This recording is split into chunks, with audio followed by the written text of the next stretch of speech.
Continuando, nós temos o contexto histórico. O antropocentrismo, você já sabe o que é que significa, né? O homem como centro do universo, né? Agora ele anda com os próprios, muito bem, com os próprios pés. Nós temos o bifrontismo, né? Essa ponte da Idade Média à Idade Moderna. O declínio da organização feudal. O declínio da organização feudal, pessoal, ele pode estar ligado a questões históricas como a Guerra dos 100 Anos, né, a Peste Negra, mas no geral mesmo, o declínio da organização feudal, ele está nessa onda de que o indivíduo ele vai sair da zona rural, ele vai para lugares que já estão se tornando grandes cidades. Então eles saem dos feudos e eles vão para os burgos, né? Burgos, vocês sabem que está ligado à burguesia. Então por isso que o próximo tópico aí seria a ascensão dessa burguesia, ok? Em seguida nós temos o comércio, né, que está ligado à palavra mercantilismo. E por fim aí a divulgação da cultura. Essa divulgação da cultura é um ponto muito importante também para ser colocado, porque é nesse ponto em que nós temos a agregação de mais leitores, né? Coisa que lá na Idade Média nós não tínhamos. Então, assim, agora os camponeses, por exemplo, eles vão aprender a ler, vão aprender a escrever. E se nós temos mais pessoas alfabetizadas, né, obviamente a imprensa, né, porque a divulgação da cultura está ligada à imprensa, nós vamos ter mais obras para serem produzidas, certo? Pronto, aqui são características gerais, né, ideológicas.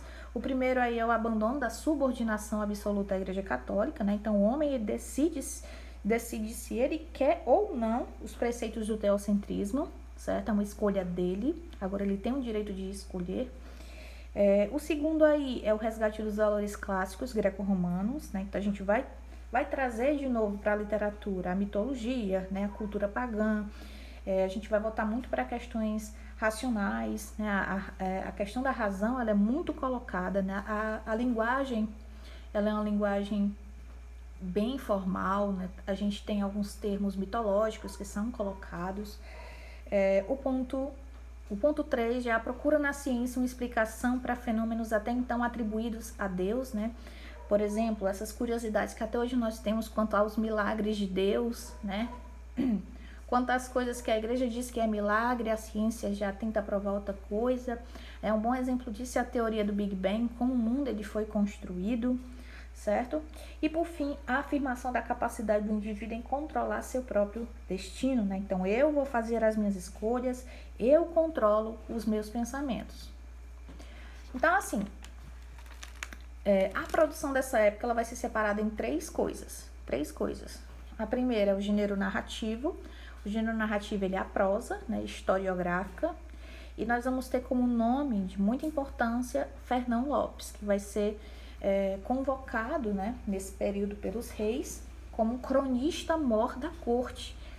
E essa prosa de Fernão Lopes ela vai ser muito interessante para a parte histórica de Portugal. Então nós vamos ter dentro de Fernão Lopes textos muito relevantes para o contexto histórico, mas já a gente fala sobre ele. Nós vamos ter gênero lírico, né, que é a poesia palaciana. Lembrem-se aí que nós estamos no humanismo, a poesia ela não é mais cantada, ela é apenas lida, ou, melhor dizendo, declamada, certo? No período do trovadorismo, as poesias elas eram cantadas porque as pessoas não sabiam ler, então era mais fácil apenas ouvir, né, a cantiga. E gênero dramático, nós temos aí Gil Vicente, grande dramaturgo desse período e que nós vamos comentar daqui a pouco. Quanto a Fernão Lopes, pessoal, como eu falei, então os textos de Fernão Lopes, esse cara aqui, porque tá, pronto, esse senhorzinho, porque meu computador tá invertido para trás. Então, Fernão Lopes, os textos dele vão ser em prosa, né? Como eu falei, são crônicas, né?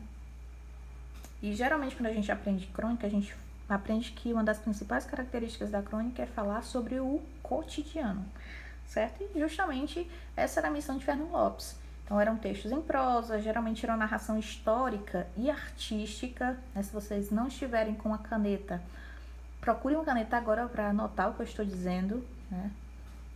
Então, primeiro, texto em prosa, narração histórica e artística. As descrições das crônicas de Fernão Lopes, elas já são descrições mais detalhadas, né? Descrições do palácio, das aldeias. Então, assim, é desde descrições do indivíduo mais pobre ao indivíduo da alta sociedade. Então, novamente, ela também pode informar o papel, né, do povo nas guerras ou em rebeliões e, acima de tudo, falar sobre a verossimilhança.